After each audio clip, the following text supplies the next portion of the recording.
All roads lead to Rome. Even if you are looking for an example of some socio-political phenomenon, you will come across the history of the Eternal City. I thought about whether there was a country in history where the main form of income of the state and elites was theft and corruption. And, it's Rome. More specifically, the late Republic. Everything began, of course, with the victory over Hannibal. This event became a real frontier, after which the Republic began to change rapidly, and not for the better. First, Rome found itself in a situation where it could quietly conquer all its neighbors without fear of a blow in the back. There were simply no enemies equal in strength to Carthage.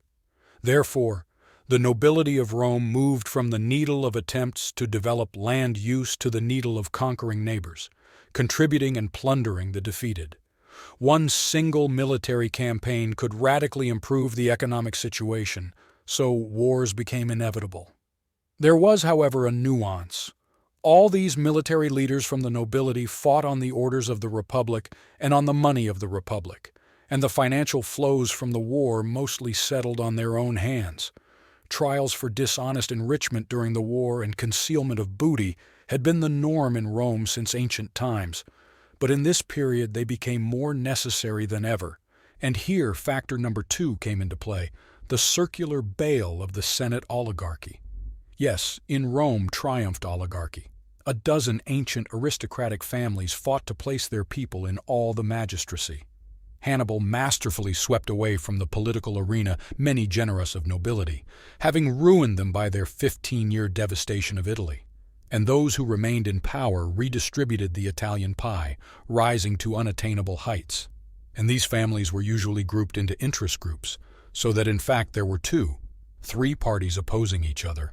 The famous confrontation between optimates and populares was a part of these intra-elite disputes, but there were much more conflicts within the nobility.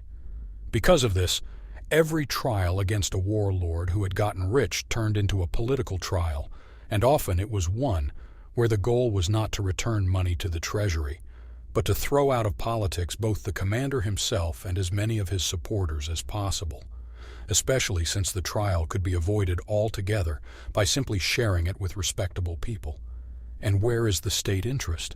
There is none. At every moment it is determined by the balance of power within the elites.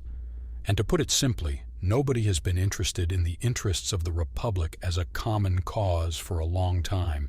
Everyone was drowning for the realization of their own and only their own interests. And the Republic was only a tool, a very convenient one, it should be noted. At the same time, the income of the Republic on which it was built and fought by this time was mainly from 2 sources: military reparations and income from the provinces. Well, military robbery of neighbors is understandable, but what do you say to the fact that the system of taxation outside Italy was built on the principle of systematic legalized robbery of their own territories? Yes, we're talking about tax collectors. How many countries do you know where tax collection was outsourced to the private sector? Rome had a system that worked for over 100 years. The Senate would look at a province and estimate how much money was needed from that province so that the perpetually lean treasury of the constantly warring state would not be finally emptied, and then put up for auction at that cost the possibility of legal tax collection in the province. Since the sums were not small, often bought such a right of association of horsemen, trading class, who laid out such a sum, and received the coveted right. On the plus side was the Senate, because without creating complex systems of tax collection, received all the necessary amount at once. On the plus side were the profiteers, because the set of rights they received allowed them to plunder the province with impunity, sometimes charging amounts several times larger than necessary. There was no control, literally ruining the locals. The Republic itself was at a disadvantage, strangely enough, because the provinces were simply ruined, not only the new ones, but also the old ones, such as Sicily or Sardinia. But even this is not enough. In the vast majority of cases, the activity of purchasers was in synergy with the activity of viceroys. It was the golden dream of every self-respecting patrician to get a good province as a proconsulate or propraetorship. Chronicles are just full of records that someone went as governor to the province of such, and there so improved his affairs that he came back a rich man. If you think that they earned it all by hard work, it is partly true. It is hard to take bribes because you have to do it carefully so that you would not be brought to court later. Since the viceroy had no rights to collect taxes, except in cases of war, and was only responsible for court and policing, they had to monetize them.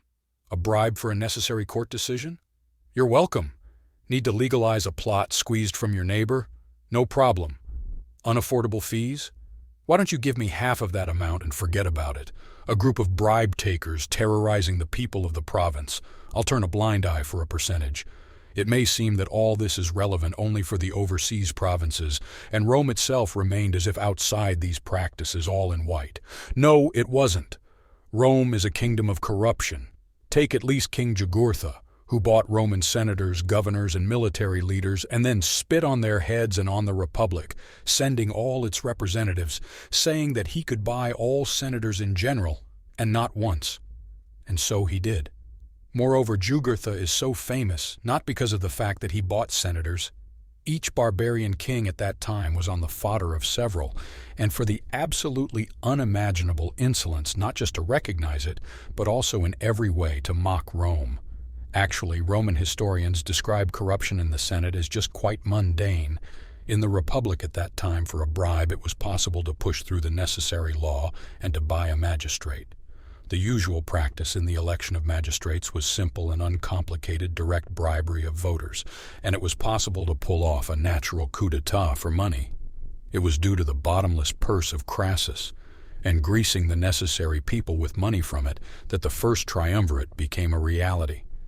It seems that corruption was the only stable social and political institution of the late Republic, and this Republic was going to be saved and preserved by Cato, Cassius, Cicero, censuring, of course, all its shortcomings, but not offering solutions to correct them. That is why Caesar won the civil war even before Pharsalus. His ideas of reforming the Republic were much closer to the Quirites than the ideas promoted by the Republicans that there was nothing wrong with the Republic. That's why the Caesarians easily defeated the Republicans after the Ides of March, and the reorganization of the Republic by the princeps Caesar Octavian Augustus met with almost jubilation, because while there were alive those who saw the Republic in its heyday and who remembered with what a crack it collapsed, few wanted it back, and then it was too late.